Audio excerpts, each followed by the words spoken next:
So here's the thing. We are starting this podcast off. We are not saying the F word. We are going to be better. We are holding ourselves to a higher standard. So that's what we're doing. You guys have seen it live in the flesh. Starting off the podcast, no more F words. Got to clean it up. We said there was one time. I use that word a lot. Bro. Yeah, me too. I'm just like, It's my favorite word. I was No. say it right now. It's. I posted a clip the other day, and I had to edit it out 35 times. That's insane. It was a 6-minute clip. Who was 35 times. We're not going to mention who was talking. Probably you. You say it a lot. That's don't act crazy. like you don't That's say it crazy. a lot. That's your number one adjective. Yeah, I know. I love saying that word. But we're gonna hold ourselves to do better because Which my word? God, it is Loop. I will. Oh, puck. I can't even say what it is. We're not gonna do it. We're gonna just hold ourselves to be better. Okay, just like the crypto space should do. We should hold ourselves to be better sometimes. You know, what a week. What a week. What a week it's been. Fucking Marc is already in dad mode. Damn, I said it. You see what I'm saying? Like, it is terrible. It's crazy. It's immediate. I didn't even think about it. Do you see how crazy it is? It was so fast. We just had that whole 10-minute conversation. Don't say it. I almost just said it. Like this is They the don't thing. say. This is the thing about the when you edit podcasts, you see how many times you say certain things, and it's like, again, with Sonny, it is his favorite word to use, but it's like, What's my again, favorite it's word? we don't. There's so many times you get less traction on social media, everything like that. There's a lot of people who don't want to hear the F word, and again, when you're saying it every third word, that does not help. Hey, let me know out there. Do y'all like what I say it? No, it does not matter. I don't give a damn what their opinion is. This is a, You don't give a what? This is a dictatorship. You don't give a what? A damn is fine. Bring cursing back to the X timeline, Yeah. honestly. No. Honestly, We Yes. already got. Speaking of bringing cursing back to the timeline, we got Andrew Tate who just drops derogatory terms on a regular basis. We do not need to encourage this, Luke. That We was need to go the wild. opposite. Okay, but we're not saying derogatory. We're just saying curse words. You know, just That man dropped the N-word in that podcast so many times. Is he half black? Yes. Okay. Yeah. Well, But I feel like he doesn't use it in the right, like he just uses it. It sounds derogatory when I know, he says but it. yeah. Does not We sound won't good. dive into that. We're not going to dive into that. Sure as shit, two white men are definitely not going to have that conversation. So with that, yep, we're not doing that. Luke, why don't you introduce yourself real quick? Especially when you can't even spell Columbia. Yeah, struggling. That's tough. Luke, introduce yourself to people who don't know who you are. What's up? I'm Loop, founder, content creator. Been in crypto since like 2017. Yeah, that's it. Why it is. Loop? Yeah. Why Loop? I didn't think that it'd be that big of a deal when I made the name. It's short for Loop Explorations, because it's Loop X. I don't think I've ever told anybody that actually. Loop Exploration? Yeah, because it was like It sounds like some Elon Musk You next started time. like the Discovery Channel or something? no, it's like because every time you're like doing anything, you're looking for viral loops. Even like gaming loops, like anything that you're doing, you're all looking for loops. So I was like, okay, that'd be a funny name. And then honestly, I thought it'd be like something that would be stupid. And then it kind of stuck. And now I'm just Loop forever. And now you just introduced yourself. You're like, hi, I'm Loop. Yeah. And everyone thinks I say Luke with a K, like Luke. Or Luke. Yeah. So, and no one, like, I should have just done something normal, like Dan. Like, if you say Dan, like, Dan is crazy. that's why I think, honestly, actually, the DeGods names are genius. Like Frank, if you say Frank in a loud, crowded room, everyone's going to know exactly what word you just said. Same with like Kevin, Mac. Like, they're just so Marc. simple. Yeah, Mark. I mean, honestly, that's why I changed to Sunny. I didn't always go as Sunny on Twitter. Yeah. I actually don't even before- know your real. Is that your real name? No. Oh, He's not even going to say it on That's the my podcast. that's my middle name. oh, really? Yeah. Damn. So I just like it's just so much easier to go by. I used to go by Maanz before, which is kind of like a shortened version of my name. But like people just like, I don't know, they don't know how to say it. I always get Maanz or like some shit Yeah. like that. And so it's just like Sunny is just easy. I thought it was Sunny Straight to the Maanz. point. Yeah. Yeah. Damn. I don't think I've ever seen your eyes, and I don't know your real name. Bro, But we're friends, right? Sonny's a ghost. we're I friends. posted a photo once of him, and he goes, "Bro, you doxed my eyes," and I was like, "That's the craziest thing I've ever heard in my life." You doxed my eyes is nuts. Actually, the funniest part is the little cover art you use for this is literally my eyes. Like the cover art that you use, the picture of You don't both have of us? sunglasses on in that one? No. Is that why you always ask me to change the cover? I've asked you once. I've asked you one time to change it. That's hilarious. That's hilarious. I Damn. never even thought about that. Yeah. I know your eyes. Yeah. You know my Okay, eyes. here's the other Aw. thing, though. The other day, That's adorable. when we were at the Killer Threes game, Sonny handed me his sunglasses, and his sunglasses, it didn't change. You know how when you put on sunglasses, it like changes the color in front of you. There was no change, and I was like, Clear frames. but they weren't. Like, they were dark colored frames. But it was like, it blew my mind. For 20 minutes, I thought about this entire time. Like, and I know he has certain sunglasses where, like, it for sure messes with, I'm sure it's not great for his corneas. But, like, and those ones were fine. And are those ones similar? Because those are different. Yeah, these ones. Are those are new? Yeah. Those are new shades. Yeah, I got them in New York. What brand are those? Supreme. Okay. Yeah, Okay. Classic. Does it change the color? Supreme. A little bit. A little bit? Okay. A little bit, yeah. But I had to go do a little shopping over in Lower Manhattan. Out there, it's You just, shopping crazy. No way. No way. You know the vibes. If it's not designer, it does not touch this man's body. No, that's not true. What you mean? I rock Yeah. my own stuff all No, the time. yeah, Web3 I'm stuff. literally like, I probably wear more NFT merch than anybody else in the space. Yeah, 100%. Yeah. But 100%. As actual outfits. I feel like NFT stuff, though, is like not clothes. It's like promotion. So I feel like anytime I've seen you outside of like wearing crypto stuff, you are always in like crazy shit. Like it's always Supreme or like Dior. Like literally at NFT NYC, I was like, what's this? You're like Dior. And I was like, what's that? And you're like, Dior. What's that? Dior. I don't even wear that much Dior. Yeah, I was only gonna have say. Yeah, I was sunglasses. gonna say. You were like Dior head to toe. No No, way. no No way. chance. No way. No I know, chance. You I know got this me man's confused fits. with Yeah. somebody else. Yeah. 100% got me confused I with don't somebody else. I've never even rocked designer like that. Like I like designer pieces, but I like a Dior fit. You would never catch me in a full designer fit ever. And those Like, glasses are never. Supreme. Do those these are ones Supreme, make yeah. like, is it, what are they, purple or blue? Yeah. Did that make me look blue? No. What, they're clear? Yeah, they're kind of just like. All right, let's dive. We're gonna go on a 10-minute tangent about color of sunglasses. Okay.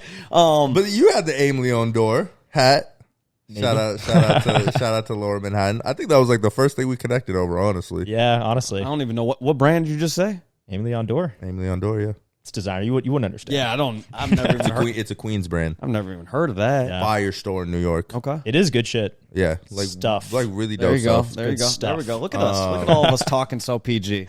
All right. So And they wait. have So good Luke, collabs. how did you get into this whole space, that whole shebang? Yeah, so I started trading in like 2017 in college. Got in like most people did. I was like, oh, Bitcoin's going up. I might as well go trade, try to make some money. Made a lot of money and then lost a lot of money, kind of round trip the whole thing. But then was like, okay, this is actually pretty dope tech. Like it's probably going to change the world and want to stick around. So I just kind of stayed through the entire bear market. I used to write a newsletter trying to help people like not get scammed by ICOs. And just got super deep into it, was in every Discord. Back then it was like mostly Telegram, and was just in like the craziest, like bottom of the basement, weird, like crazy projects, and just involved in everything because I just thought it was so interesting. And then, yeah, just stayed through. And then 2020 kind of fell in love with NFTs, got a Top Shot again, just Top always been Shot. trading. Shout out to NBA Top Shot. Yeah. That's what onboarded me. They onboarded, honestly, it onboarded like so many people. 100%. I feel like it's actually like 10% of the people that are left in crypto. And it was just so exciting and fun. Was in like a bunch of trading groups. And then, was like, I want to do something in sports, want to do something in crypto, and then kind of found that mix. So as a founder now, and then, just doing content for like 2 years now. And my content was honestly just like, okay, I don't know, like, I don't know what I'm doing. I'm just going to start like throwing my thoughts in the timeline. Cause I thought that was fun and interesting. And I was also like, it's kind of cool to be like, as a founder, to just kind of throw stuff, like everything that's actually happening, the behind the scenes stuff, I think is more interesting.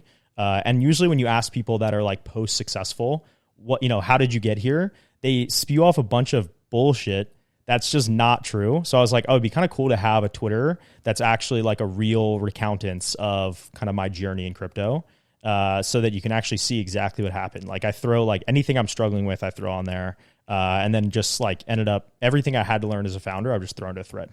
Bro is the original Utes threader.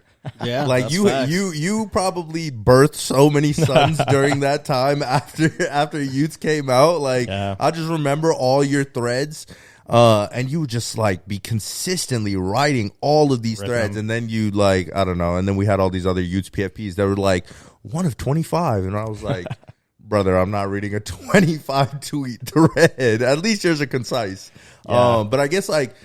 I don't know. Talk to us about like, obviously you're talking about, you put your thoughts on the timeline. But I feel like you put a lot into sharing the information on these threads. And that's probably one of the most, I guess like notable parts of your content are these like really, really, like long, or I'd say not fully long, but like informative threads, right? On different things within the space.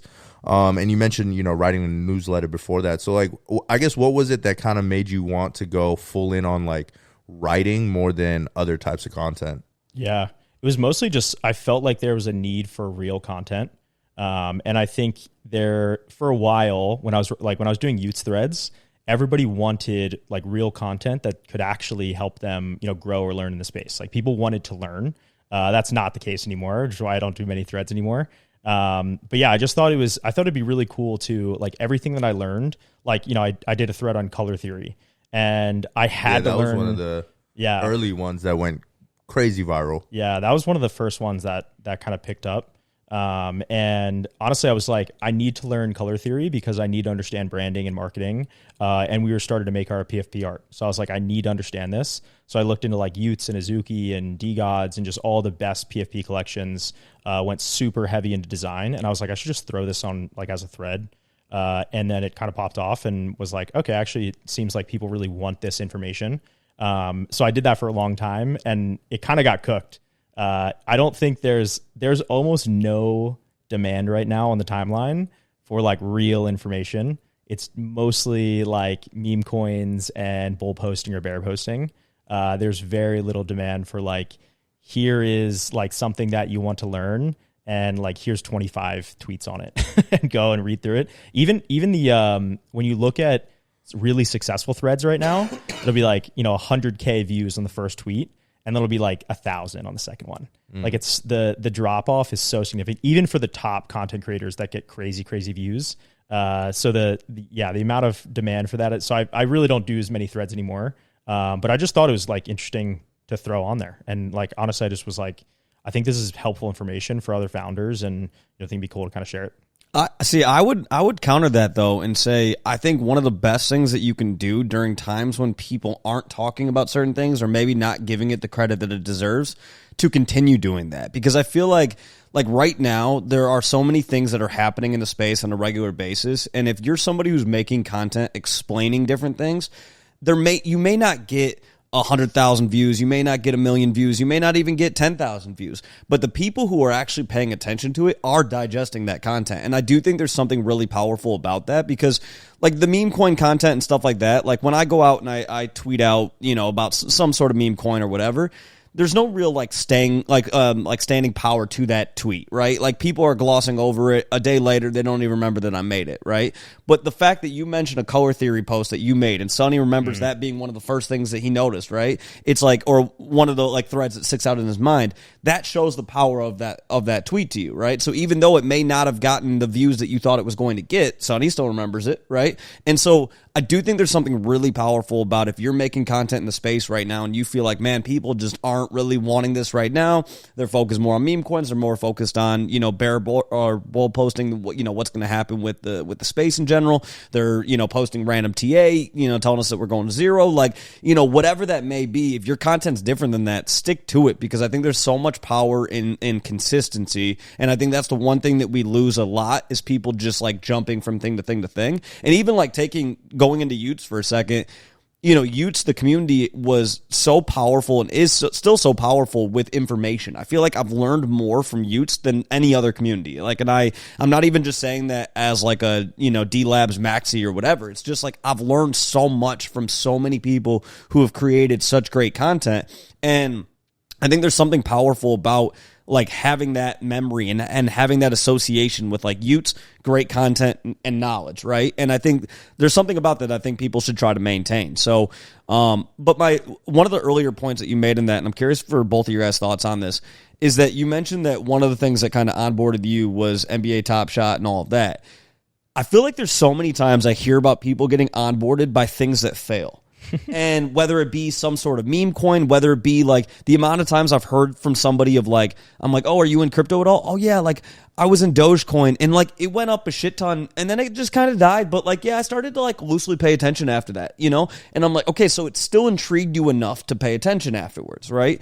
And so I feel like there's so many things that onboard people that end up dying or not gaining the traction, not maintaining that traction or whatever, that still keep people interested in the space afterwards. Do you guys agree with that sentiment, or like, and if so, why do you think that is? Like, I'm just curious your guys' thoughts on that. Sonny, what are your thoughts on that? I mean, for me, it was like when I got into NBA Top Shot, it was something that I got in with a few of my homies that were, one of my homies was like way more into like sports cards, and I had actually went to him first, and I was like, hey, like digital collectibles that are within sports, like, do you think this is gonna have any sort of upside because you collect sports cards? And he was like, I mean, I could see it. I mean, I could definitely like see it. I think it's worth like us like diving into it or whatever, right? And I think it was like the sports aspect of it just intrigued me, but like as far as like the whole like dilution and like obviously like it getting to a point where it was just like there was a lot of times where it just like it wasn't like the fun anymore. Like kind of like the magic of NBA Top Shot had died off pretty early on. But to me, it was just like I want to get deeper into NFTs. Like I'm kind of like I felt like I was kind of in this place where I was like halfway in it, but I wasn't fully in it, because you could still buy with like a credit card, and like you didn't have to have like a wallet to connect or anything like that. And I was like, I want to get to that point. And so I think when you kind of onboard through something that isn't just like a up only, or it might have failed or whatever, I think you kind of hit a fork in the road where it's just kind of like, do you believe in this technology long term, or was it just for this specific thing that you believed in it? And for me, it was, I do believe in crypto and digital currency and NFTs and kind of seeing how everything was going, because that was around the same time too that like Bored Ape was rising. We had like crypto punks being talked about. All these kind of like ETH collections were going crazy. And that's what like just essentially led me to Sol probably like a month after like the DAA mint and SMB mint, was because of just like wanting to expand and wanting to learn more about it. And so, yeah, I think to me, it's just, it's one of those things that if the technology piques your interest, whether it's a fail or a success, like, did you actually develop a personal passion for it? And I think that's what keeps you going and wanting to like learn more and get into other things. Yeah, I mean, and if so, that's a W, right? Like, regardless of whether that initial investment panned out or not, like either way, if it kept you in it and you ended up learning something, that's a W. I honestly think it's a little bit better than just like entering into something and just going up only, right? Like if I were to onboard one of my normie friends right now and I gave them a ticker, let's say at like 50K, and this ran up to like, let's say it ran up to like 50 million, right? And they just had this like belief that like, oh, in crypto, I can turn $200 into $20,000 or $200,000 like that. I don't think that's a good belief to have, because then you're just like constantly expecting that that's the type of return you're going to get, when really like those types of stories are way more one-offs than just like, yo, I made like 3-4K on this coin. I might have made like 6K on this. I might have made 1K on this. I might be investing in this for a long time. I'm just like chilling, staking Sol, staking Jupe, staking whatever. And I'm just sitting on it for a much longer period of time, and that I have like a long-term investment, but I'm actively still like paying attention to the ecosystem and what's being built daily. I think that's way more, that's when you actually get someone that it's like, hey, like you've actually converted them into crypto, and they like have a much better belief and conviction behind this than just like, yo, I entered the space and I just turned like a small amount of money into a large amount of money. And I think that's just my experience now moving forward. 100%. I mean, what are your thoughts on that? And then I got a point on that. Yeah, I feel like it's kind of a really important topic right now in crypto, because I feel like we're actually reaching a point where there's a lot of conversations. Like everybody I know that's building something is talking about like, should we continue with the airdrop model or not? And because I think like when people got into Top Shot, it was, a lot of the focus was free money. It was like, I'm going to buy this, I'm going to sell this at the top, I'm going to peace out. And I think it's a really inefficient way. And, most airdrops are like this, or meme coins are like this. It's an inefficient way to onboard people. Because everybody wants that. So there's a lot of people that come in, and then you're left like 10% of the people stay. Everyone else gets wrecked, and they're kind of left with a bad taste in their mouth. And, what I think, is becoming potentially more popular is actually being willing to have, a longer term growth plan as a company and not doing an airdrop. And which means you're probably not going to get almost any attention on the timeline. You're going to have to spend a lot more time and money getting kind of your early adopters. But you'll have a lot, you'll onboard people that will be a lot more long-term. And they won't just have the expectation to make money. And I think like AI is a perfect example. Like when you look at ChatGPT 3, before that, really no one was actually using AI products. It was just like a hype cycle where, people would change their name. They'd put AI in their name and they get like 100% stock boost that day. And so that's kind of what's happening in crypto right now. And it wasn't until ChatGPT 3 onboarded, tens of millions of users in 1 week. And it was like, okay, this is a product that people are going to use. Yeah, some people are like, oh, I could, use it for my business. Maybe I'll make more money. But a lot of people were like, this product is actually going to make my life better. And I think that's where we're at in crypto right now, where it's like, we probably need to move away from the airdrop model and be willing to take, honestly, more months of, no attention and, slowly getting those early adopters. Because I think that's how you have those mass onboarding moments. See, my only point to that, though, would be that I look at the way that Jupiter's done it, and like Jupiter's taught me now about so many different companies that are building in the space, because when they have their different like votes and everything like that, I have to educate myself on who these candidates are, right? And so I've learned about people that I knew nothing about, right? And so that to me was really, really interesting, learning about it directly through them, right? And so then I look at like Wormhole, for example. I haven't learned a thing. I don't know why I'm staking the token. I don't know if there's going to be a reward or anything like that. Obviously, the speculation is that you're going to receive Monad, but like I still don't know anything. I literally don't know a singular thing. So I look at that and I'm like, yeah, I can't lie. I've been disappointed by Wormhole because I truly have no idea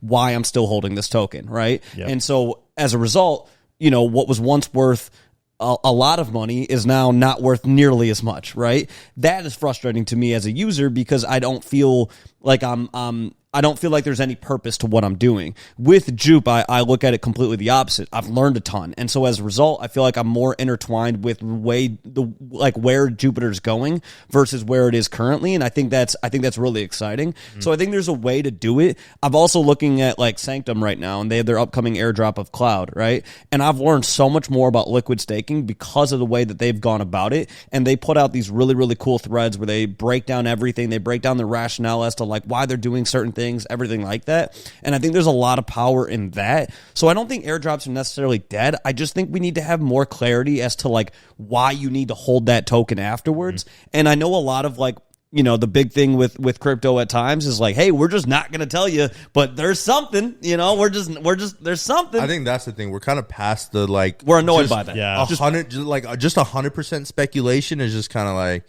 exhausting.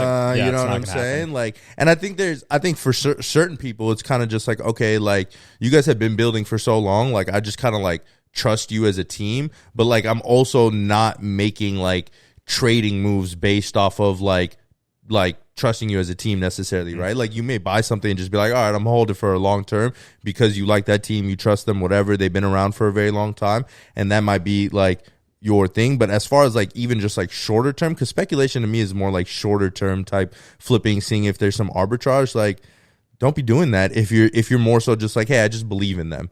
And like that's gonna like it's gonna like help me down the line. But in this short term, I think we've gotten just like sick of the speculation, especially from if it's like new things that are coming out like airdrops or I mean to your point too, I think it's just like between the two, between like Wormhole and Jupe, it's kind of just like who's aligning incentives more, right? And I would say Jupe is probably aligning incentives more if you're learning about more things. But at the same time, wasn't there like some rewards thing that came out where it was just like, because you voted on this, because you staked it, now you're getting extra like tokens and rewards back for that? That's an aligned incentive for you to like be paying attention to the ecosystem. We don't know what that looks like for, like, even if it's not Wormhole, another token, like not every token or anything does that. And I think some people just like, some projects use airdrops to market, like use that as marketing and use these like NFT communities as marketing to that way. And there is like a certain benefactor to that, right? Because like hopefully if they do sell, you end up getting like people that actually believe in this or whatever the case is. But if that doesn't happen and you're not actually aligning incentives in any sort of way, then why should anybody care about like holding this token in any sort of way? Right. And I think that's where we're just at the point now where people need to be really asking themselves the question, like, are we giving people enough information to truly entice them? Or are we just like, are we, there's the whole expression like, this is disgusting, but like everybody loves to smell their own farts. Like there's certain people where I feel like, I thought we couldn't say the F word. Yeah, listen, that one we can say, but with that, it's like there's certain times where I feel like people are putting out stuff and they're like, oh yeah, people are going to love this, and you're like, have you asked anybody if they love that? Because like there's so many times where I'm like, I feel like you just in your own echo chamber were like, this is a genius idea, and then you didn't really ask anybody if they actually like what you're building and what you're doing 100%. and what the use case of something is. And so I just feel like we're at a point now where people are they just want straight answers on stuff like you mentioned. And so I think that's a good thing. I think it's a positive to move the space forward with that, because again, if you want to go just purely off speculation at that point, well, right now we got meme coins, and like what better than pure speculation is other than that is meme coins. Like, so, I think there's a lot that we're learning from with the space, and that's where I go back to, again, if people are, I don't know, whether they're like a fan of certain metas, not a fan of certain metas, not a fan of airdrops, fan of meme coins, not a fan of meme coins, fan of certain content, not a fan of certain content. We can learn things from all of it. And I think that's the best part of like being in the space right now. Meme coins has made me a better trader. Like I think that's one of the things that I've learned about myself is the first big meme coin trade that I had was one where one soul became unrealized 350 soul, right? And so one sold to 350, right? And I took zero profit. Zero. Absolutely zero. And I rode it all the way down to maybe 10 soul. Yeah. Damn. Terrible. But here's the thing. I learned from it. Give you a hug right now. I learned from it. And I realized there were certain things that I needed to pay attention to as to why certain people would talk about certain meme coins longer, which ones had longer staying power, things like that. Also how the market affects meme coins. If, Bitcoin's going up in value, Bitcoin's going down in value, Solana's going up, Solana's going down, whatever. So it made me become a better trader. And so that's something where, like, again, I understand the people that are not a fan of it, whatever, but I do think there's something that you can learn from all the different metas that are out there. And I think it's important for us, like, if you're here, if you're just going to be on the timeline, again, bull posting or bear posting that we're going to zero or we're going to Valhalla, like, there's not much that anybody's really benefiting from that. But if you're just going to pay attention to the actual timeline, pay attention to what's happening in the space, there's a lot that you can learn from it. And I think you're far better doing that than literally just bull posting that we're going to Valhalla or bear posting that we're going to zero. I feel like there's, like, I think that's such a good point, because I think there's just a lot of bearishness on the timeline right now. And, there's so many people like, okay, people in crypto only care about making money. Like, it's very short-term attention span. It's like, if you can't give me money in the next 4 hours, I'm not going to pay attention. People don't care about innovation. The crypto consumer is like dumber than they have been in the past. And I feel like that's kind of the resounding sentiment on the timeline right now. And I feel like it couldn't be further from the truth, because people are like the same people that were here in 2021.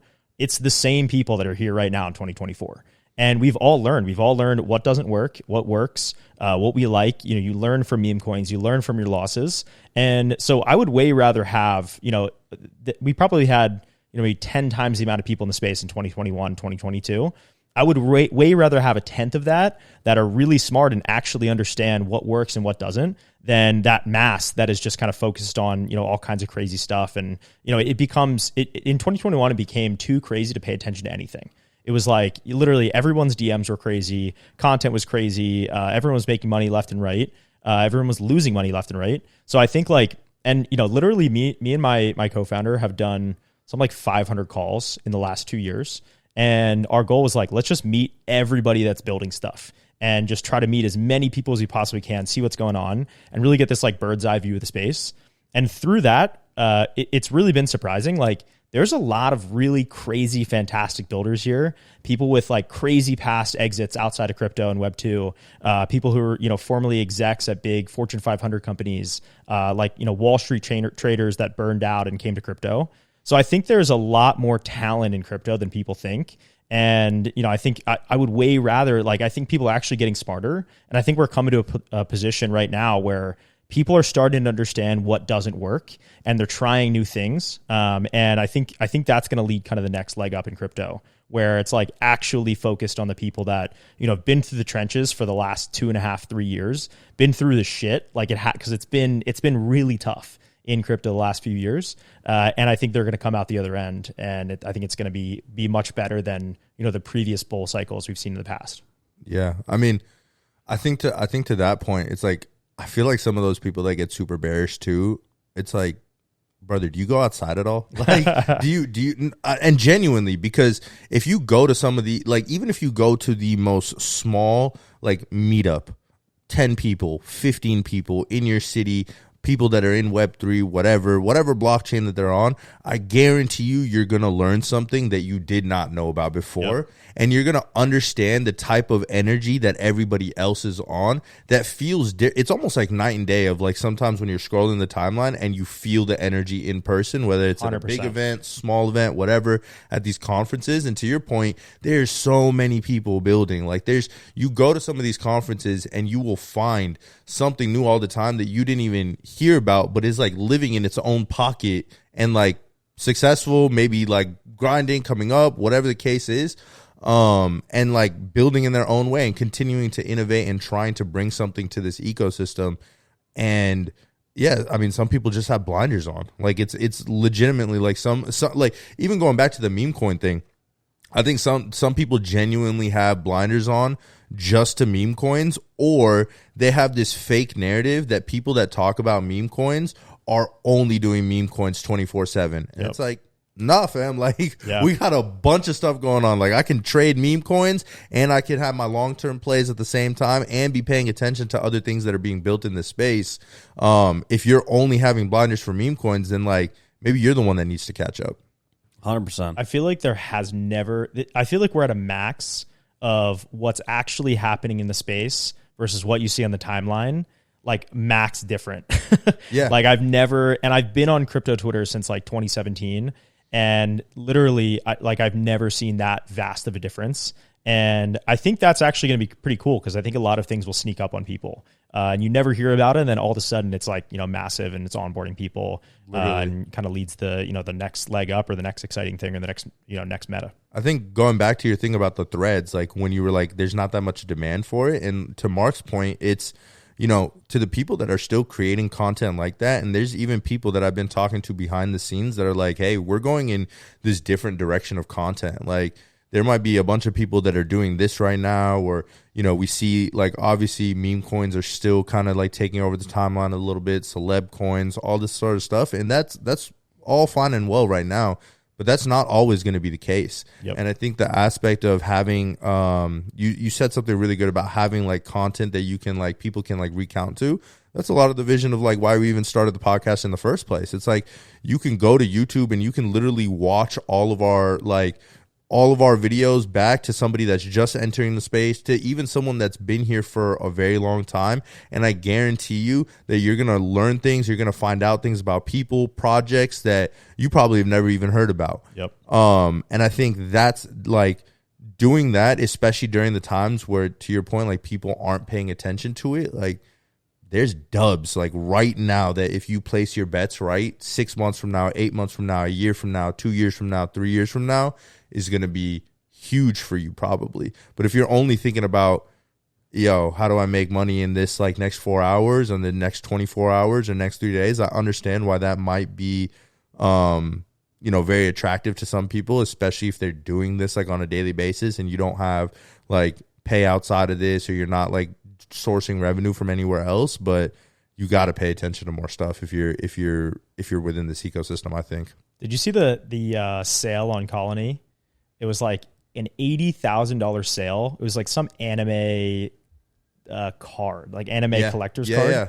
And it was like that's a big deal. And I feel like it just it sold for like timeline. $80K. Yeah. It literally sold for $80K. Shout out to Colony. They had like gave some cards out to our basketball tournament in April. But like stuff like that, like real world assets, like when you're talking about normies and things like that, like I have my homies that hit me up about that stuff sometimes. Like we did a drop. I did a drop with Courtyard. Yeah. Like a little 50 card drop of just like NBA players to like kick off the season and stuff. And like I had homies that were like, yo, I'm down to buy this. Like what kind of card am I going to get? Like, and just excited because they're into sports cards. Yep. And it's, it's an easy process as far as like if you're paying with credit card or Apple Pay or whatever. Right. But that's where it's just like there's so much stuff that's being built that some people aren't paying attention to. I talked to the Courtyard team. This is a few months ago, so maybe a little bit outdated. But this was the craziest stat I've almost ever heard from a crypto company. They said, so Courtyard, it's like digital assets, digitizing collectibles and putting on their platform so you can trade it via crypto. So you give them, you send in your asset, they vault it, and then they give you back a token that represents the ownership. So it can trade, 100 times a second. And they said that 90% of the stuff on their platform, no one has ever asked to redeem the physical item. So once it gets put on their platform, it likely stays, which I think is crazy because I would think most people, okay, if I have this, card or whatever, I want to have it in my possession. I want to see it. I want to show it to people. It's like, no, if you have a digital way to show it, you don't want it. And they actually add a royalty too. So if you're the one who digitizes something, you get a royalty for every sale after that. So I think it's like small royalty, but it's kind of like a good way to incentivize people to get it on. But that was crazy to me. Like I think that's the kind of stuff that you don't really see all that much on the timeline that I think is happening behind the scenes, and it's going to be like kind of crazy when it starts to actually pick up. Yeah. Well, I think one of the benefits of where we're at in the space right now is that we're just creating way more ways to onboard people into the space, right? Yeah. I mean, even like, for example, okay, this like chunky plushie that's right next to you, right? Like that plushie, I saw that. Chilling right now? No, I don't even have a bag of chunky. Look at this guy. I need to get a bag of chunky, but so I saw that plushie for the first time when we were in New York, and I was like, legitimately, that's incredibly cool. Like, when I have a niece or nephew, like, I want to give them that. Like, I want to, like, it's a very well-made plushie. Obviously, shout out 527. 527 crushes. Shout out to 527. It's like... Shout out to DenX, too, actually, because I've seen that man walk around with this plushie for the better half of probably this entire year. Every single place he's been at IRL, he has a chonky with him. Yeah, and like even the other day, I had a friend that came over, and she was like, "What is that?" Because I have a box of these chilling over there. She's like, "What is that?" And I was like, "Oh," I was like, "Do you know meme coins?" She's like Doge, and I was like, "Yeah." And I was like, "Okay, this is a coin called Chonky." I was like, "This is their plushie," and she's like, Can I have one? And I was like, sure. And she's like, cool, I'm going to Europe tomorrow. I'm going to bring it with me. And I was like, okay, dope. And now she knows about Chonky. You know what I mean? And like actually, I got to give a shout out to Pudgy. It's somewhere over here. Pudgy sent me their new toy, which is this like, you can like drop it. You can like do all kinds of shit with it. Like you can... The one you like run over and like slam to the ground. Yeah, yeah. And to me, when I think about stuff like that, I'm like, you're creating new ways to onboard somebody into this, whether it's a kid. Hell, I'm 31. I've been playing with it. It's fun to mess around with. Like it's almost like a stress ball, but like not a stress ball. It's like an adult stress ball, basically. But kids can play with it. It's still fun.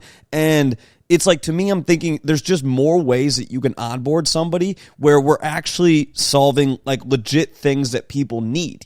There's always going to be people buying plushies. We've seen that with like, there's a plushie company that's like gigantic with adults right now. I can't even remember the name of it, but like it's big with women. So like they probably know what it is.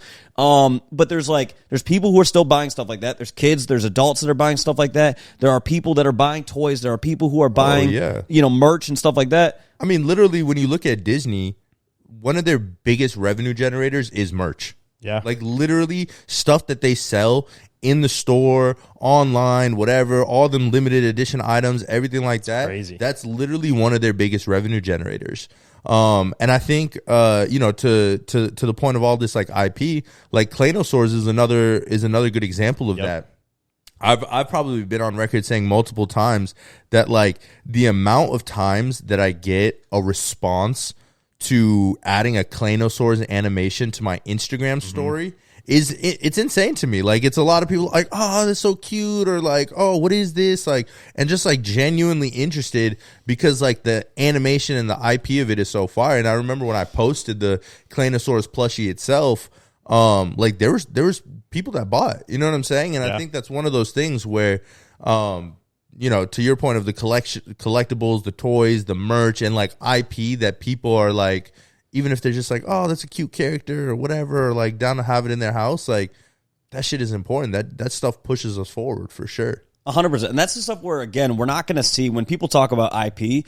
It's like that was, I mean, it did get to a point very annoying. Obviously, at one point, like all you heard was the term IP. We're going to build the next Disney, yada, yada. But the thing about that is, if you actually are going to do it, it's going to be a project that maintains doing it during bear markets, during bull markets, during, you know, times when things are just boring as hell. Like, they continue to build over and over and over again. Because truly, when we talk about building IP, that's what that is, right? I mean, so even, wait, I want to just show this real quick. So this is the Pudgy toy that I'm talking about. And you can basically like, you can drop it harder surface. It'll actually like, you know, that shits me. Watch where you drop that, bro. Yeah, I don't want to hurt myself. Oh my god, this is heavy as hell. Whoa. You just gave him Whoa. Gave that boy a long neck. Whoa. Long neck pause. Oh, that is. Oh, you turned that Pudgy creepy. Put him back. But like, drop it on the ground, Sonny. It's kind of fun. All right, hold on. Oh, don't be losing shit. Oh, well, okay, you didn't have to chuckle like that. God damn. Luca.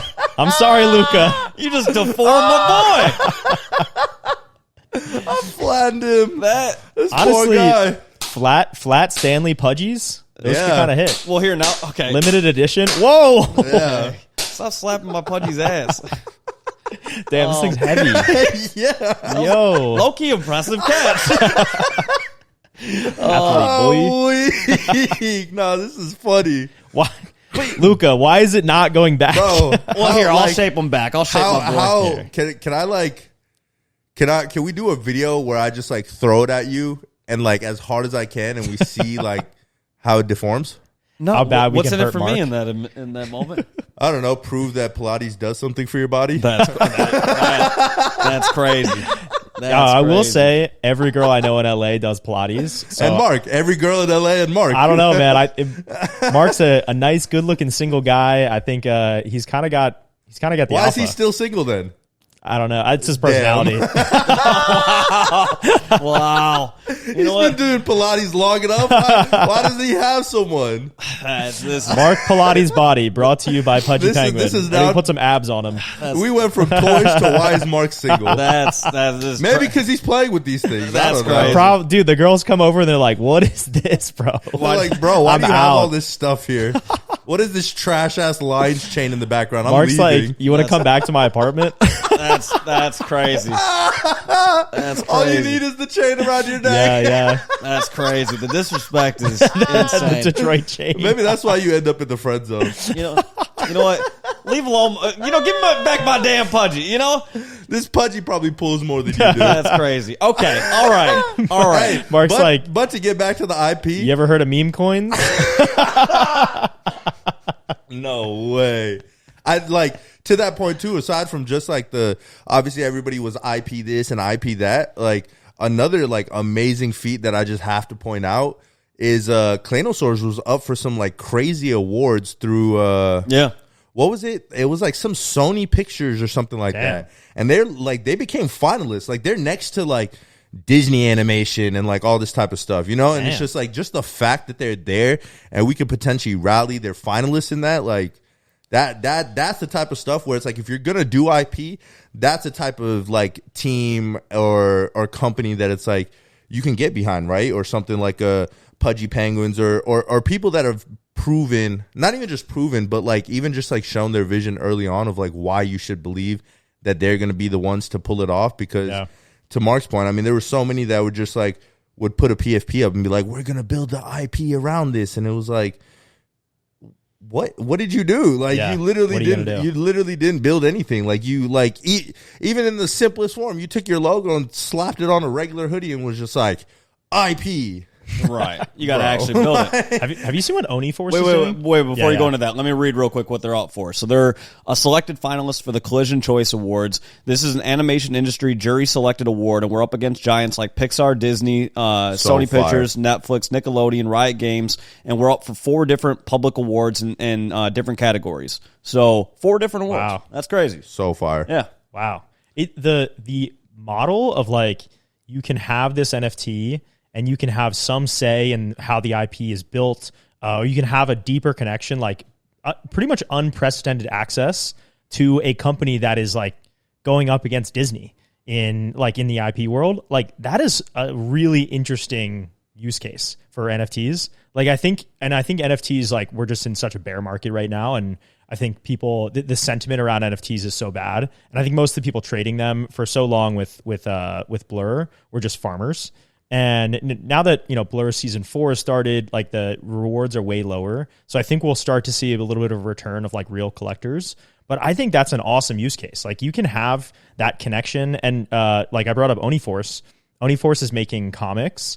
And Star-Lordy was saying in a space the other day, he actually built this like bot essentially that uses AI to create a comic that you can kind of input what you want to happen. And it's almost like a way that you can infuse your DNA into the story that's happening and your PFP. And I think that's super interesting. Like, we may not see, a PFP worth, $50,000 as quickly as we saw them in 2021. But long term, I think that's a really interesting thing, especially if you're interested in IP, or if you work in IP, or if you're a designer or whatever, like having that unique inside access. Like, you can literally DM Star-Lordy, and like, they're cracked IP builders. Like, they have insane experience. They bought the OniForce IP for this reason, and you can DM him and he will answer you, like, for sure, if you have, OniForce PFP, or even if you don't. Like, a lot of times he answers.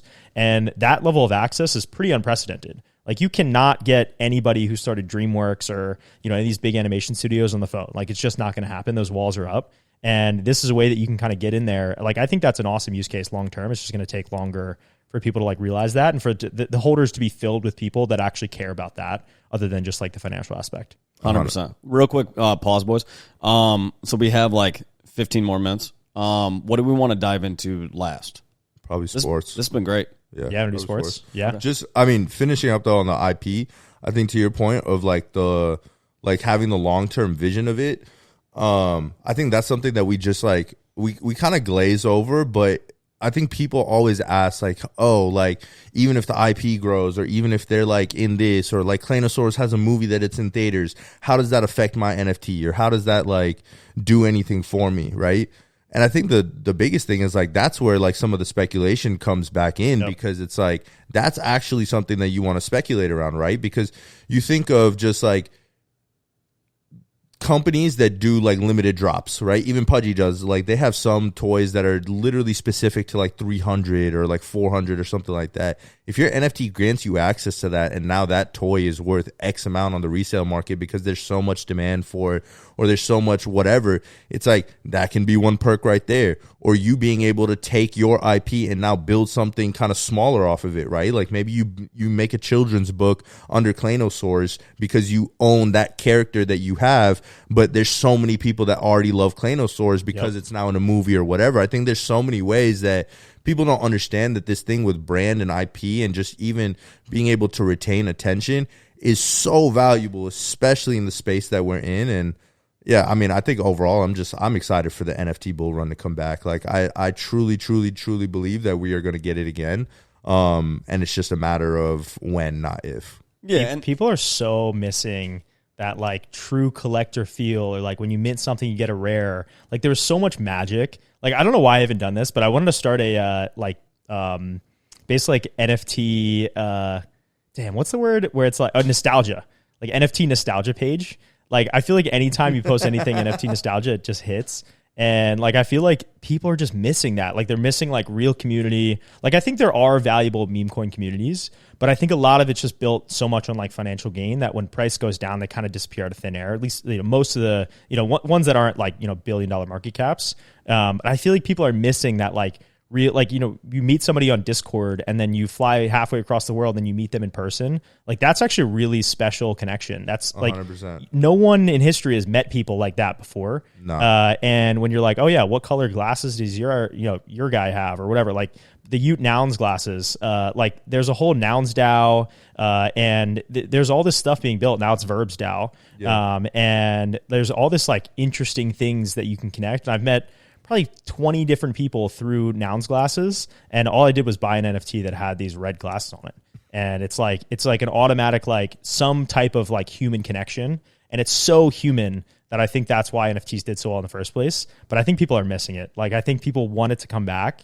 And it's, it's going to be up to the market. Like, it's, not everyone can control it. Yeah. But yeah, I think people are really missing it. That's because we're way too short-sighted. It's like even when you hear people right now talking about price predictions and whatnot for Solana and things like that, there's so many times I'll hear somebody go, "Oh, we're going down to like 120 or whatever," and then I'm like, "Okay, well, where do you see us like 2 to 3 months from now?" And they're like all-time high, and I'm like, "Then why?"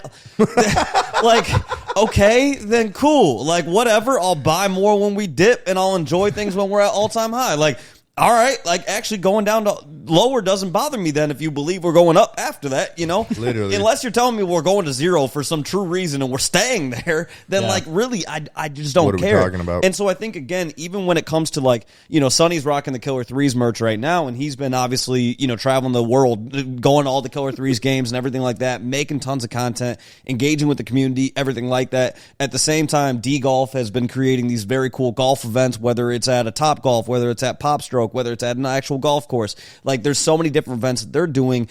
And so a lot of times I think people look at these things and they're like, well, what's the point of this? What's like the benefit of holding this or that or whatever? And it's like, man, when you are building culture and building community, again, that takes a lot of time to truly build that out. But there are so many people that are looking forward to going to certain events, looking forward to going to Baltimore, looking forward to going to Newark, looking forward to going to Tampa, going to Anaheim, all these different places. People are looking forward to that golf event. People are looking forward to that, Web3 basketball tournament, or, at some point, I know we got to make pickleball happen. We got Max from Soul Sniper literally was texting me today, what time are you guys free? Can you guys go to this? I'm like, dude, we talked about going to barbecue, not pickleball. But anywho, love Max. But y'all are going to get smoked.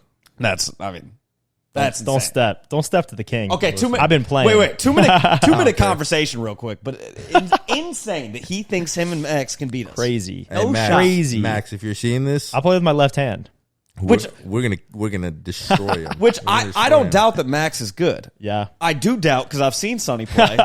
You don't know what I've been doing to my.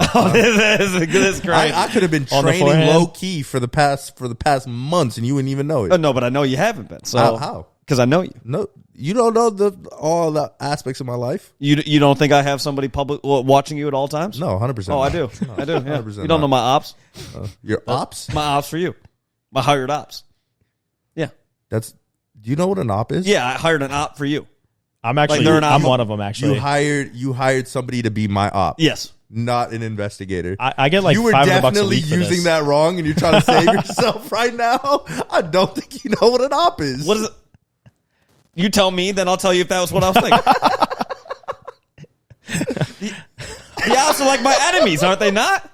Yeah, but Yeah. like someone watching me and hiring an enemy are like two different things. Yeah, but I'm saying they're looking out for. They're looking to see what you're up to. But you said I hired my ops. Like I hired your. Now this is how these podcasts end up being an hour and a half. Yeah. We're not. Why? Because you mess up spelling. We're not doing that. No, actually, wait, real quick.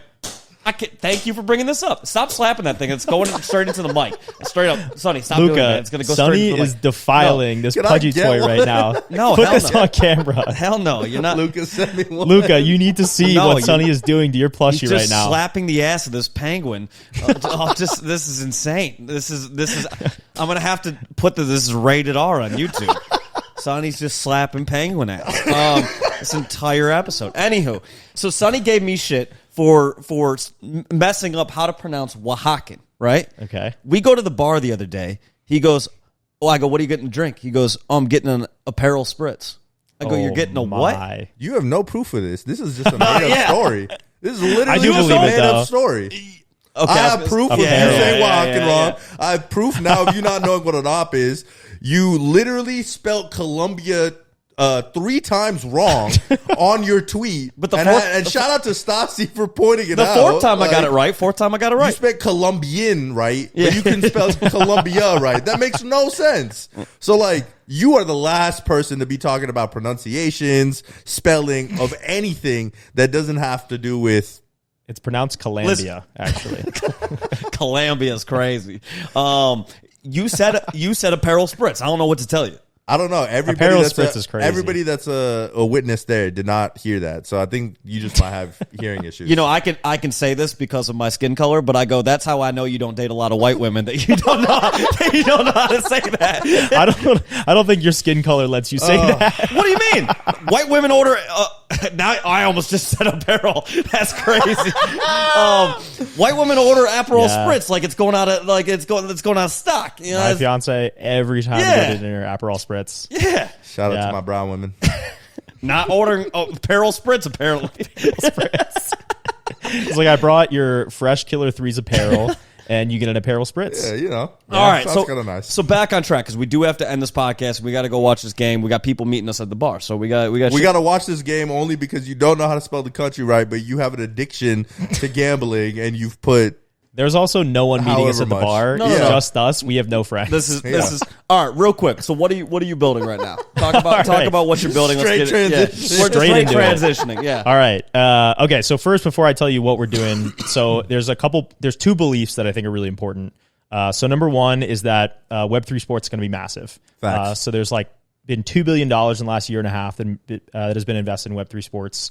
All these things like NFT ticketing, fan experiences, digitizing sports collectibles. Fractionalized ownership. These are real these are real use cases that actually make the underlying tech 10 times better.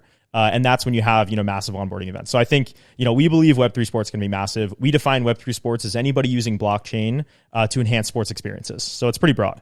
Number 2, we believe that NFTs are still the best way to build community and strong ties, valuable community networks. So that being said, so what we're doing, essentially it's Web3 Sports Soho House. And the idea is, it's a place, it's a community and a club where, top founders, VCs, investors, thought leaders can come together and kind of help build the future of Web3 Sports. And one thing that I think is interesting that we're doing is our entire community will be application gated. So everybody that comes into it has to go through this application system. And the reason we're doing that is so that, you as a member can feel comfortable that all the people around you deserve to be there as much as you do. They're high integrity. They're actually building some real cool things. So I think that's going to be really fun. Yeah. So we kind of just told everybody that we exist 2 weeks ago.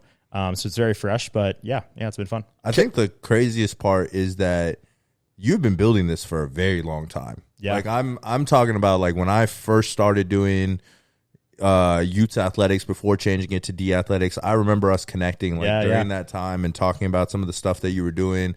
I think we were connecting over college basketball or something like that. Yep. You had some betting thing going on. And there was definitely some synergies there, but you guys have been at this for a very long time, and I think you've been super super well tapped in and not waiting for the right time, but just making sure that everything is dialed in for this project itself, and even through the application process. I think one thing that sticks out to me is just every time someone gets approved on the tweet, you're quote retweeting every single one of the approval tweets from the account thing, and saying your own personal words about who this person is, why they're getting included. And I think that's kind of, it's a beautiful thing, because it's you're kind of giving flowers to people, but you're also telling others about who is joining this community. Yeah. And I think that's super dope. And obviously I'm all here for the Web3 sports. Even just IRL event wise, bonding over actually playing a sport, whether it's pickleball for Marc because he doesn't play anything else, or basketball, or anything, right? Soccer, whatever that is. I think there's just a certain level of bonding and connection that you have through playing a sport and through being on a team with someone that you're not necessarily going to get at a happy hour or a party or a dinner or anything like that. And those have their own, like, you know what I'm saying? Like, they have their own section in the space where they're important, but this is just another complementary way to connect with each other. Yeah. Sports is such a great connector. It's how people can connect. I think, honestly, one thing that we spend a lot of time on, like you said, we've been working on this for a long time. It's been, almost 3 years and a year full time. And honestly, the reason we've spent so long doing this is, one, we've kind of been waiting for the Web3 sports market to actually be ready for something like this and have a community of size that can actually, go and do things. And then number two is like, me and my co-founder, we have kind of traditional tech backgrounds. And we actually, in 2022, we had, we're doing our marketing roadmap. We had a full allow list. We were getting ready to actually mint an NFT. And we felt like we just did not have enough to have something long-term. And we were like, we're basically going to, raise, let's say $1 million in the NFT sale. And then we're going to basically have this debt. Like, we view it as debt, where it's like, we need to create something that's long-term, 3, 4, 5 years on the horizon. And we did not have that ready. So we were like, all right, we need to go back to the drawing board. We just had no interest in creating something that was like short-term like that, because I think sports is an industry that's never going away, and it just continues to grow and grow and grow. So we felt like if we can come out at the right time and wait for the industry to actually get there, to actually support something like this, it'd be way more advantageous long-term. And way more exciting for people. Like, I think people want things to happen. And I think it's also early enough that people can feel like, I can dive into this kind of untapped space where there's actually a lot of money. There's actually a lot of things happening. No one's really talking about on the timeline. There's all these awesome events that you guys are running that are a hit. Like, everyone loves the basketball events. Everyone loves the golf events. Everyone loves going to the Killer 3 games. That's very exciting. I think that, people get a lot of fulfillment out of that. But it's still so early. And we've had all these kind of verticals, but Web3 Sports is a vertical that hasn't really been talked about that much. And I feel like we're at a time now where people can see the future of like, I can actually go into here, I can make a difference, my voice will actually matter, and I can build something that's actually going to be really dope long term and have, real world application. I think some of the use cases in sports just make so much more sense than I think, a lot of the products in crypto have sometimes been throwing crypto on products that doesn't really make sense for crypto. Yeah. I feel like sports, it just makes so much sense, and the fit is there. It's just a matter of like making dope products that people want to use. 100%. I guess. No, you're good. I guess to that point, right? Obviously, talking about sports, I kind of want your what is like your candid thoughts to just the big three, like just them. As far as like growing a league, having an independent league, 3-on-3 basketball, and like no glazing, right? Like just straight up, like whatever you've paid attention to up until this point, and maybe even how we've like intertwined the NFT part of it. Like, what are your thoughts, being that you've been building a sports community essentially for about the same amount of time that we've owned the team? I would say having a sports league like that, building a sports league like that, kind of from scratch, is really hard. I've been around that a lot. One of my friends got hired. He's essentially hired to be a CEO wherever he goes, and was in automotive for a long time. But he got hired by this guy from my hometown, actually, and they were going to build an American football league in China. And it absolutely failed, and they put in billions of dollars, and it absolutely flopped. Okay. And so I've seen, and I think we, with the USFL, the American Football League, like, we've seen so many different things where it's like, this is going to be, even lacrosse, pickleball, it's arena football is one of them. Arena football. Yeah. It's so hard to do something like this. I think that 3-on-3 basketball is a great idea. And I think it's exciting. It keeps things really fun, and it's way more relatable because everyone plays 3-on-3, even if you're not a basketball player. As far as Killer 3s go, I think the best thing that you guys have done is like get the DeGods culture mixed into Killer 3s, because that's what basketball culture is. Like, it's just guys going out, drinking, having fun, that excitement. It's like, this is fun, this is entertainment, and not made it too serious. Like, I think having something that's like, it feels like this is the Super Bowl is kind of the wrong thing. It's like, this is like something that's really fun to watch, is really exciting. I think all the clips online too of like, I forget the guy's name, but he like nailed a 3 at the end of the game, like to win the game. Like, that stuff's gold. But I don't know. I don't have too much criticism, to be honest.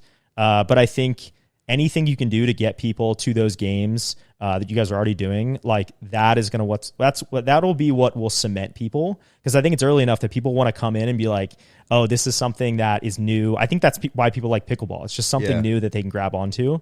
And people make sports like their entire personality. Yeah. So the more people that you can get to go to those games, like it's such an easy thing to bring people to. Like, you know, why would I not want to go to this like cool 3-on-3 basketball? You know, it's not as like uppity as like the Lakers or the NBA. And it's just a little bit more like down to earth. I think that's super fun and cool.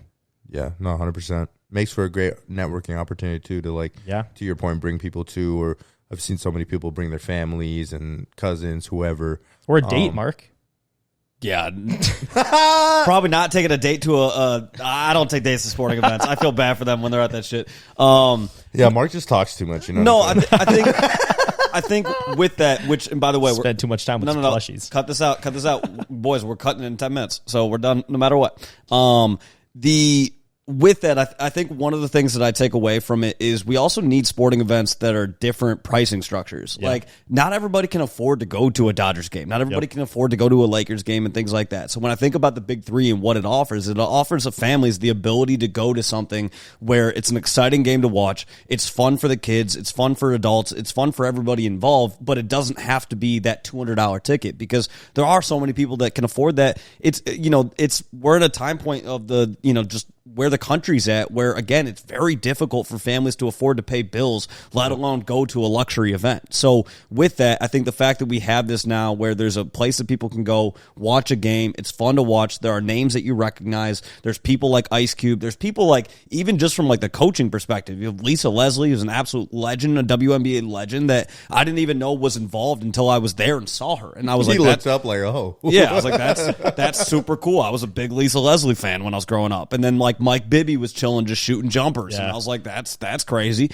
And so, again, it's like little things like that I think are a great way to onboard and to, and to get people to, the amount of people that ask questions about, what is DeGods, what is Killer Threes, like, what is, like, why are you guys all rocking merch? Like, so many people asking questions. And again, that's something too where it can lead to, people wanting to dive in and learn more about what we're doing and everything like that. So I just think these things are all like, there's right now, what we're building in crypto and Web3 in general and everything like that are so many different reasons why somebody should ask the question, what is that? Yep. And I think the more that we do that, the more that this whole space is going to be inevitable to be gigantic because people are just going to have their own different avenue as to why they want to learn about crypto. It's not, again, there are going to be the people that care about decentralization. There are going to be people who care about meme coins. There are going to be people who care about Web3 sports. There are going to be people who care about collectibles. There are going to be people who care about, like different aspects of, just finance in general. Like there's going to be so many different reasons. Pudgy to the ground. That too. Like so many different reasons why people pay attention. And that's why we're in a great part of the space right now is people are building cool shit that's causing people to ask questions of what is that? And it's only a matter in time before everybody has a reason. Everybody in the world has a reason to be asking that question. And when that happens, when we talk about onboarding, that's what onboarding looks like, is people onboarding in their own way for their own rationale that fits them perfectly and not all of us just trying to jam everybody into one singular rationale as to why they should care about crypto. We need to have a trillion rationales, and right now that's what we're building. Yeah, and when you can like grapple onto a familiar experience, like people love familiarity. That's like the same reason why, every show you watch is a remake. It's like they want something that they've been to kind of before, and they know exactly what they're getting into. When you go to a Killer Threes game, you kind of know what's going to happen, and that that experience is going to be fun and interesting. And when you get onboarded to something through that, like, oh, there's also this other, if you want to be a super fan, there's this whole other avenue that you can go down, this whole other rabbit hole. Then it piques someone's natural curiosity, and then they just find it themselves. And when you can grapple onto like an existing thing that people already do, it's really hard to get people to do things that they don't already do. So that people are already going to sports games. And when you grab onto that, like it's way easier to onboard people, and it's a lot more of a comfortable experience and kind of familiar. And I think it's a great way to onboard people into crypto. And that's why I think Web3 Sports is like, it's why I've gravitated towards it so much, because everything you're doing already exists in sports. It's just augmenting that experience and making it more fun and interesting, or letting people be more of a fan or diving further in. And that's something that people already want. So you don't have to convince them like, hey, go buy this because you'll do this or whatever. It's like they're already doing this. They already want this. And, it's just a natural extension, which I think is super fun. There we go. Oh, yeah. Well, to end it off, Loop, have a gift for you. Oh, really? I love gifts. It's not that pudgy. Yeah, no, it's definitely not this pudgy. Oh, There we go. snap. Let's go. Ooh, all right, I'm going to put it on right now. Got to get some Web3 Sports merch for the Web3 Sports this guy. is fire. There we go. That's This is a sick that's the hat. exclusive too. The white on white Yeah? is exclusive. That's I gotta that. put it That's over. that friends and family. You can take out the headphones. There we go. Yeah, oh yeah. You know? Yo. That's too big right now. You look like a DJ right now. You look like you're about to go drop a set in Ibiza. Yeah. Hey, Should I change right here? long too? hair don't care. All right, here we go. In Ibiza. Oh yeah. There we Headphones on go. the top. There we go. Let's go. There we go. Fire. Show off the shirt. Show off the shirt. Ooh. Got that nice Killer Threes merch. And it's that comfy fit too. That's fire. This is like good, like worn cotton too. Yeah, this is sick. Is this this is LA apparel too? Yeah, 100%. Ooh, it's high quality stuff. We Oh, love yeah. their This tees. and the stuff in the back too. Yeah. Oh It's yeah. kind of a dope picture on the front too. Yeah, that Man. picture was crazy. It's funny that you mentioned the 3-pointer because that picture was taken like No way. last year in Charlotte off of probably the clip that you're talking about where Yeah. he like hit the 3 and it was a game winner. He hit that shot, Dominique Johnson. Yeah. And that was the picture that they caught in No what's it called? way. Like right after the game. Like they just like all crowded him after he hit that jumper. That's Because it was sick. like a huge like back and forth game. So I will definitely It's wear just like this. one of My those fiance ones. is going to be so pissed because she hates when I wear graphic tees. But I think this is fire. And like LA apparel is like really good stuff. 100%. Like lasts forever. Dude, thank you, man. I appreciate of that. course. This is awesome. We get all our guests some merch, merch guy gotta give some blessings out. Yeah. Mark doesn't give any gifts, so it's like someone's got to pick up the slack. You know No what I'm gifts. saying? I am No a gift. gifts. My presence is a gift. No, it's not. Also, Loop, the one aspect that you just mentioned is that she's your fiance now, so she can't really hate that you wear graphic tees because she's stuck with you for life. Yeah, she already can made the definitely hate decision. it. Yeah, She'll definitely find a way to hate it. She can hate it. She's still with you, so she still said yes. So, I Yeah. don't know. I feel like there's a 20% ask. There's a 20% chance that she asks for one. I'll say 20%. Oh, for sure. I thought you were going to say 20% chance that she asks out. I'm out. You wear that graphic tee, I'm out. She'll like this hat though. Yeah. She'll love this hat. There we go. She loves like white hats, especially a Okay. trucker with 50-50 then. We're good. yeah. We're doing well. Well, there we go. Well, hey, Shooting 50% from the field. we'll have you throw on the shirt when we take the pic before we post this. But hey, Oh, yeah. Luke, appreciate you coming on, and we'll run another episode closer to Mint and everything Yeah. like that. We'll get far more into the details of everything. But dude, appreciate you coming on. Appreciate everybody tuning in. And thank you for not if you're still here at this point, thank you for not turning this off when Sonny was slapping the ass of that penguin over and over. That boy loves slapping that penguin ass. That's crazy. that needs to be the thumbnail right there. That's crazy. That's Damn. rated R. Can't do that. Got to put that. Ah, listen. Hey, Mark. Fuck you. Only said it twice this episode. Only said it twice. All right, can everybody. bleep it out. That's why I was spanking in his ass, We Appreciate couldn't say- appreciate y'all tuning in. We'll chat with y'all later. See you guys. Peace.